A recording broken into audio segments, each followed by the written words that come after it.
Hold on. Hey there, YouTube. I am back with another deck profile for Edison format. It is a deck that I've only seen one version of. Probably, I think it was in a 2010 Shonen Jump Championship that happened around somewhere in Europe. I'm not entirely sure, but this is my take on it, and I've actually had a ton of fun playing with this deck, and I think it has a lot of room for growth and potential. It does utilize the Volcanic engine, and I think the Volcanic engine is going to be, like as Edison format, if it gets explored the way GOAT format gets explored.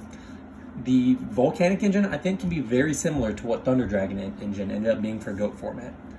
Just a great discard outlet, strong field presence by like Volcanic Rocket, and things of that nature. So going right in, we'll start with the extra deck. So if you start here, we have one Stardust Dragon, and I don't think the extra deck is complete. I'm missing probably about 3 cards, but I can't find them over here in Japan, so I'll just roll with it and we'll talk about what I'm missing at the end. One Stardust Dragon, one Red Dragon Archfiend, one Thought Ruler Archfiend, one Colossal Fighter. And so this is it. Oh, one second.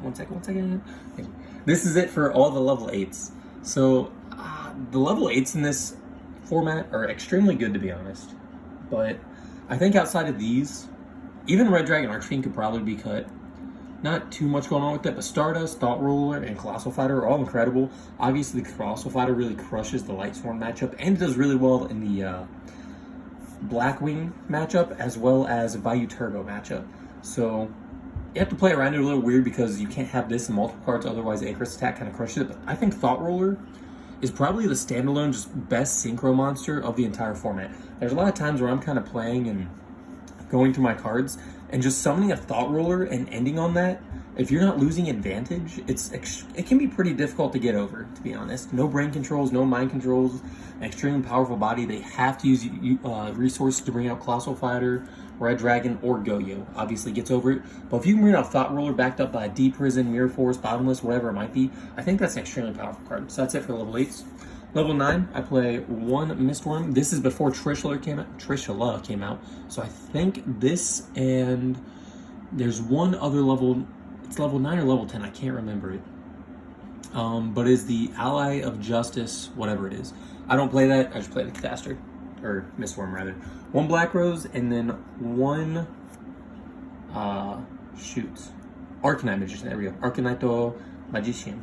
Yeah, so one Arcanite Magician. So these are the only level 7s. I think the only other playable level 7 in the format is probably the X-Saber, is it Urbellum? I think it's the name. Probably worth playing, but I never really got into it.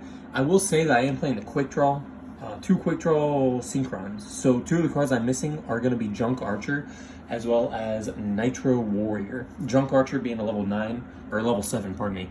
Nitro Warrior being a level 8. I do need to find copies of those. I have found situations where they're useful, and I do have the room for them, so I do need to have that. For the level 6s, you can go ahead and set that. 2 Drill Warrior, 1 Goyo Guardian, and 1 Brionic. So this is it for the level 6s. Drill Warrior, obviously, an incredible card. Part of the namesake of the format. Probably the face of the format next to like Dandelion. And then Goyo and Brionic, just 2 of the best synchros ever made for what they do. No reason to explain those. And then the level 5s, we have 1 Catastor, 1 Android, and that's it for level 5s. And we won 1 Armory Arm as level 4. There are quite a few situations that I go into Armory Arm. I will say that I'm also running Dandelion, and I love Dandelion tokens because the range of levels that they allow you to access and plays they allow you to make is incredible. So pretty often I'll go into an Armory Arm, just like attach it to whatever, maybe like a Dark Panther or something like that. It really depends game type situation. If I brought out by like Rescue Cat, and just go ahead and get that damage in. So this deck is Blazing Cat, which you can only, and then, well, I guess 1 Chimera Tech, in case I have Cyber Dragons on the field or whatever. So going into the traps, and this deck is Blazing Cat. You can only find 1 deck list. If you Google it, it's the only thing I've ever found. But it's using the Volcanic engine with the Rescue Cat engine. I've really enjoyed it. So starting off with traps, we run pretty much just all staple stuff. 1 Mirror Force, 1 Torrent, 1 Call the Haunted, 1 Solemn, 1 Phoenix Wind Blast, 1 Trap Dust Shoot, and then 2 Dimensional Prisons. So really not much to say about this. Phoenix Wind Blast, maybe it's something that could be up to 2. I think it's probably one of the better cards, to be honest. just in the format. Setting them back a card, even if they just set a Raikou or chaining it to a Caius, hitting a Stardust Dragon, hitting Goyo, Brio, anything's insane. Obviously, these cards are pretty good. The other card that I keep looking at and wanting to play is going to be Mind Crush. I think Mind Crush could really be talk about having a spot in Edison format decks, and then Deep Prisms. Obviously, one of the best trap cards. You could really run this in 3s, to be honest, if you wanted to make a few changes, or Bottomless Trap Holes. It's hard to say if you want to fight against established fields, such as this being really good against Stardust Dragon, or if you want to take your chances and try to draw into Bottomless before they go into their Sirakos, Blackwing Synchros, Thought Rulers, Colossal, Goyo, Brownic, whatever it might be. But I just ended up choosing Dimensional Prism for this for just player preference, I guess.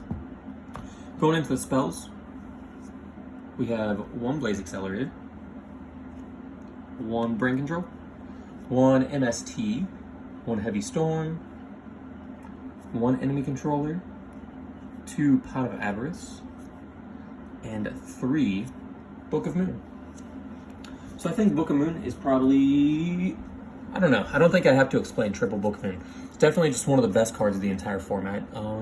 Its versatility is really good in GO format. Its versatility is even better in Edison format. Being able to actively stop things such as Rescue Cat, as in you can't stop the cat, but you can stop the Synchro. You can, just stopping Synchros alone, or being able to chain to anything, is extremely powerful in Edison format, and it really turns into, instead of like the -1 we're used to in GOAT format, pretty much just evens itself out, to be completely honest. So Book of Moon, 3 of, and I'm really enjoying it. I play Summoner Monk, so obviously it's also a discard for that. 2 Pot of Avarice. As much as I go through a lot of the cards in my deck in terms of Rescue Cat, Synchroing, Volcanic Shells, and Rockets, and things just going to the grave, and even I run 2 Raikou, so Raikou's sending stuff, this could be bumped up to 3. I currently run 2 because I was kind of testing it at 3. I think my build wasn't quite right at 3. 2 is a weird number because I don't see it enough, but at 3, I saw it too much. So I think not seeing it enough for this card specifically feels a little bit better than seeing it too much. Enemy Controller because kind of similar to Book of Moon, not entirely similar to Book of Moon, but it also just abuses the heck out of all those Dandelion tokens. So great card, no explanation, no explanation. And finally, Blaze Accelerator. I think there's a conversation to be had to play Blaze Accelerator at 2 copies. I do find myself very often having this with a Volcanic Rocket in hand, so you definitely always want one to have, in my opinion, one to have on field and to actually utilize, and one in deck to be searched or discarded via Summoner Monk.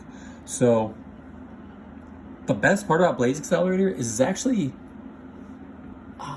it's kind of a really good card. So you lose your battle phase when you use Blaze Accelerator, but it puts the opponent in a very awkward position where if you're going turn 1, summoning Volcanic Rocket, 1900 is extremely difficult to get over outside of really a turn 1 Cyber Dragon or Synchro or something. But if I have back rows, then Cyber Dragon or Volcanic Rocket's very difficult to get over.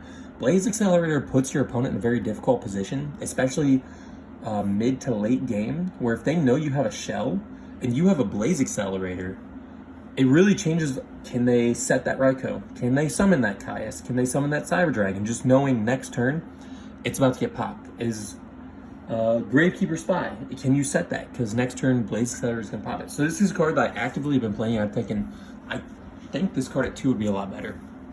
Moving into the monsters, we have 1 Titanium, 1 Summoner Monk, 1 Sangan, 1 Rescue Cat, 1 Dark Panther, 2 Airbellums, and 2 Raikous.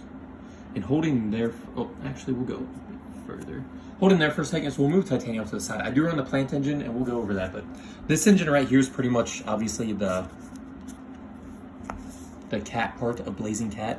So I tested really all of these cards at more copies. Summoner Monk is very unreliable. This is very unreliable. But Sangan makes these 2 reliable. Raikou, obviously, just an incredible card that honestly could be ran at 3. Very good card, but I think 2 copies is good because a lot of my turns are spent summoning Volcanic Rockets or even Airbellums. Sometimes I'd rather summon Airbellum as opposed to Raikou. Airbellum was another card I had 3 copies for a while, but I think 3 copies was just too many. Being able to go ahead and recycle those Pot of Avarice I'm fine with just running it 2. I found that running these as my targets at 2 is a lot better. I will say these 2, just going into a 1-card Go-Yo or Brionic is insane. And Brionic in a deck that utilizes the Volcanic Engine to include Shells and Accelerator is 10 times more insane. To go along with that, as I said, we run you see the Titanium, so there's Plant Engine. So with the Plant Engine, we run 2 Quick Draw Synchrons, 2 UFO Turtles, 2 Lone Fire Blossom, and 2 Dandelion. So stopping there, obviously there's the Plant Engine that most players see is going to be Titanium, Lone Fire, and Dandelion. I did utilize, additionally, UFO Turtles. So UFO Turtles, I think is it's a fun card to play because turn 1, you can, I guess, I don't want to say bluff Raikou, but just having it set turn 1, they run into it, go into Lone Fire, tribute for Titanium, or Dandelion. I do tribute for Dandelion pretty often, very dependent on game type scenario and situation what's going on. I think that is very good versatility. Additionally, this can go out to Volcanic Shell. I can't think of a lot of scenarios I would do that, but it's certainly an option. Or just Turtle into Turtle, leaving myself with a monster on field. Realistically, I do like these because it gives me quick access to Lone Fire, which is quick access to Titanium prior to drawing Titanium, because you draw Titanium, it's just not a good day. I'll throw these over here because obviously it's a great card and combos extremely well with Volcanic Shell. But these getting out Titanium faster, I think, is worth it. If you really wanted to, you could very easily drop Turtle for Raikou, Caius, whatever it might be, even Cyber Dragon if you wanted to do that. But I chose Turtle and I have enjoyed it. I have enjoyed the field presence that Turtle gives me. And then to finish up the monster lineup, we run triple Volcanic Shell and triple Volcanic Rocket. So not much to say about this. I think it's a very underexplored and underutilized engine within Edison format. Shells are super powerful. In fact, even if I had just a deck with only Shells and none of the other Volcanic cards, I think to myself it makes sense. Using like for Phoenix Wind Blast, Quick Draw Synchrons, or anything of that nature. Just Shells alone, I think it would totally make sense. But then you add in an incredibly powerful monster in a turn 1 Volcanic Rocket, and another really good discard outlet in Blaze Accelerator. I think you're talking about an extremely powerful engine that needs to be utilized a lot more. Going into Blaze Accelerator, running 2 copies of these, like I said, you just have to try to see how, I don't want to say game breaking is, but how much it changes the way the opponents play, the way they think. Additionally, you could swap a few cards to make this more in a Monarch deck by adding another Blaze Accelerator and then a copy of Wildfire, which is essentially just a Raigeki by destroying this. And it's a quick play. Quick play Raigeki that leaves you with a 1000 attack token on the field to be tributed or do anything with. I think it's also level 3, so again, really good for Synchro Summoning. 3 is a pretty solid level. But we'll move that out of the way. Anyways, that is the deck. Let me know what you guys think. Please like, comment, subscribe, and have a wonderful day. Thanks for watching. Bye. Say bye. Bye.